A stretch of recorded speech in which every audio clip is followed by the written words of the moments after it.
ভাই এটা সৌদিদের আজ বাড়িতে পার্টি হচ্ছে এখানে। আমার ম্যাডাম এসছে এখানে।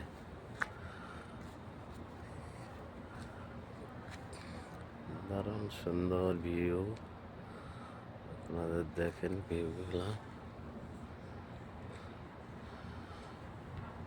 আপনাদের জন্য প্রতিদিন একটা করে ভিউ বানানোর জন্য বানাচ্ছি। আপনারা লাইক কমেন্ট কিছু করছেন না, একটাও ভিউ। কেন ভাই, আপনাদের আঙুলে ব্যথা হয়? একটা ভিউ করলে বাড়ালে কি হয়, দিলে কি হয়?